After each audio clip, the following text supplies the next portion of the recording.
Again, sometimes... Right, sorry. Just for the first question. Thanks.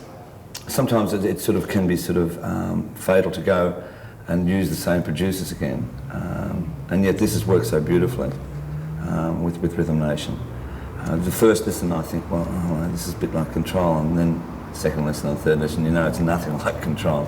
They are brilliant sounds in this album. They're totally two different albums to me. I feel like you can't compare the two. Really. Even though a lot of people try, you honestly can't. You really can't.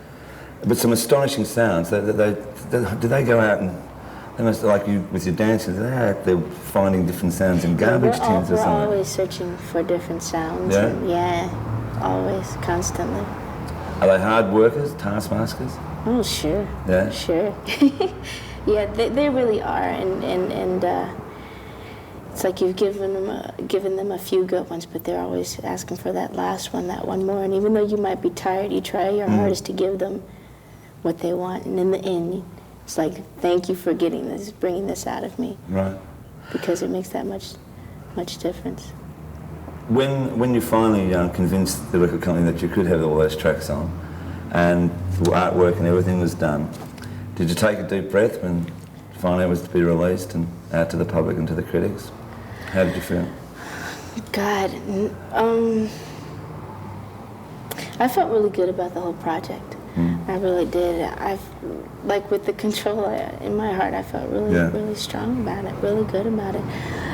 Actually, I really didn't take that big sigh because we had so much work ahead of us, which we still do. I mean, with other things, with the 30-minute film piece that we did, and that was all happening at the same time. Well, I was just about to bring that up, yet let alone the Rhythm Nation album itself, to take on a project like that. We shot for 20 days, 20 days straight, and I actually had to be hospitalized from exhaustion at one point, and thank God it was only for a day, though. I was like 2.5 quarts low on fluids, and I was shaking and going crazy, and I had never felt like that before, and I didn't feel that I was working hard or anything. I mean, I guess my energy was so I was just so pumped. Well, now you used Dominic Senna to do this amazing 30-minute video. Do you sort of sit down and collaborate? Do you do the storyboards yourselves? Actually, while we were making the album, this is an idea that I had, and I called Dominic from Minneapolis and told him about the whole idea. And the reason why I called him in such early stages is because I didn't want him to be locked into another project. I wanted to make sure I had him, and he was working on a commercial at the time. So he said that he'd leave that whole space open. It's actually an idea that Renee Elizondo and myself came up with, and the visuals and that whole thing, and the whole concept.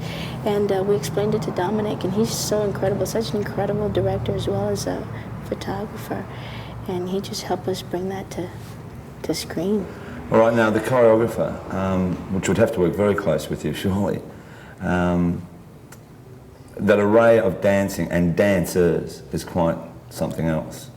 Anthony Thomas, he's a street dancer. This is his first project, professional project. Yeah. We've been friends for 7 years, and he was actually in Minneapolis. We were doing everything at the same time. When I was recording, I'd run out of the studio and we'd get a break, and I'd come up with steps with Anthony. He was there in Minneapolis with us, and then we'd go back in the studio and do something else, or by the time we finished that song, the next song we'd be making up steps to the next song, not knowing what would be a single, but we were just trying to get the feel of things, and we knew that we had so much ahead of us that we were putting everything together at that time. And he's incredible. He honestly is. Well, I mean, certainly, as I say, visually it's stunning, and it looks as if you're all having a lot of fun. I mean, like you can see from dancers' faces if they're enjoying a thing or if they're not, you know. Well, most of the dancers in Rhythm Nation are my friends. Right. I've been knowing, some of them I've been knowing for 3 years, good friends as well, and some I've been knowing longer. So it was that family feeling, that closeness was actually there. Right. And we went out a lot together. We had dinner at my parents' house, all of us, and they took me for my birthday. It was my first birthday party I'd ever had. They surprised me. I thought we had rehearsal. And I walked in, they were all dressed in black, and they were doing a routine. They turned around and said, "Surprise!" And I just started crying, and I didn't expect it at all. And they took me to Universal Studios on a private tour, and we had the best time. The best time. So it was a lot of fun making the whole film. It really was. Well, Miss You Much has already been a hit. Great track. Rhythm Nation, already now sort of killing it everywhere. I could pick a lot for the next single. I love the ballad. Come Back to Me, I think that's beautiful. Thanks. But I think one of the standout tracks, and I don't know if it ever will be a single, but I hope it will be, is Love Will Never Be Without You, because I really think that is a great anthem. I think a lot of people overlook that song because of the other songs, because that song gives you such a good feeling. It sure does. It's mellow at the same time, and I think they tend to gear towards the stronger hitting songs. But I love that song. I really do. I mean, within the songs within the album, there are some very definite and different vocal approaches you use to things, which shows your range as a vocalist. But even in this one song, Love, you're really playing with your voice there. Yeah, that's something that I really wanted to do for this album. Yeah. Not just to sing everything in the same keys. I wanted to do some different stuff, and that pretty much came with. The only thing that I did differently with this album, aside from that I did with Control, aside from writing the lyrics and producing and writing something out of my own, I wrote a lot of the melodies, and that I really enjoyed it, and that with the different ranges came along with writing the melodies to the different songs. And also with the song, there is a great counter of harmonies there too. Yeah. It's very clever, you know. Yeah, Great which we song. love to do. Yeah, hope to be a single. Well, the big question now is, and especially for everyone down at home, is the tour. Are you going to tour soon? Next year. Yeah? Yeah.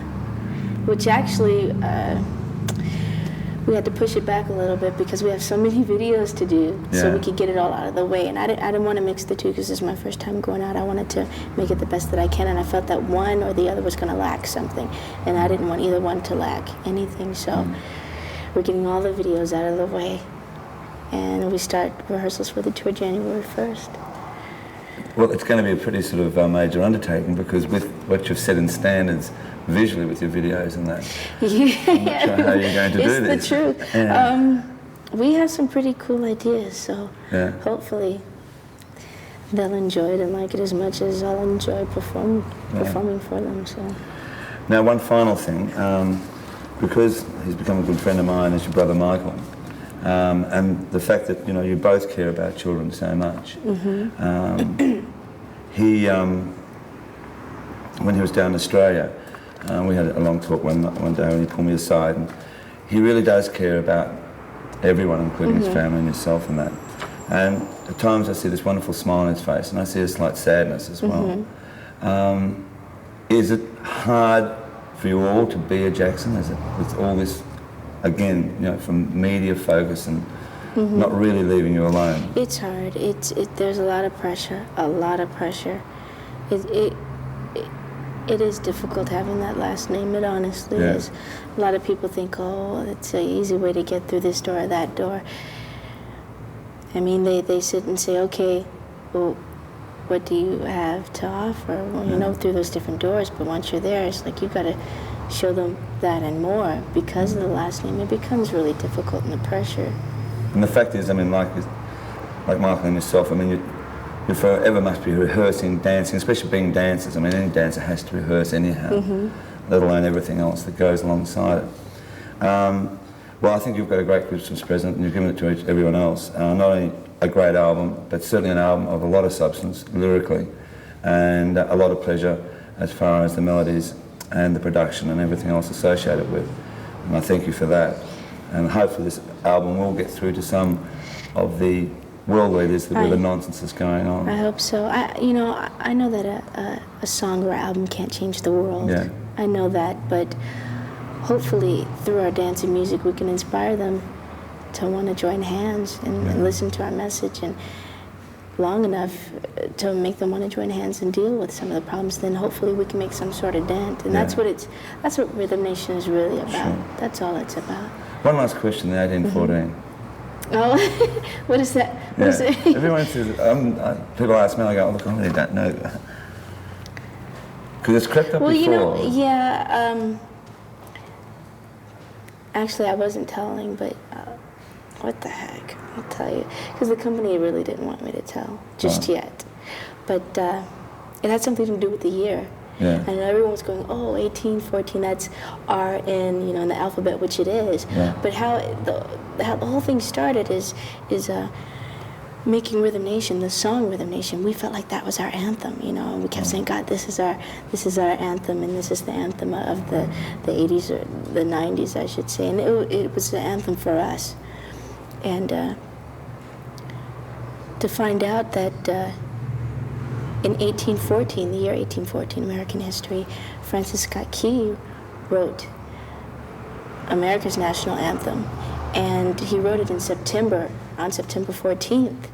And it just so happened that it was a coincidence that the 18th letter in the alphabet is R and the 14th letter in the alphabet is N. So we thought that was so freaky and such an incredible, you know, thing that we needed to put 1814 down. So you're the first person that, I swear to God, you're the first person I've told this to. So now you guys know.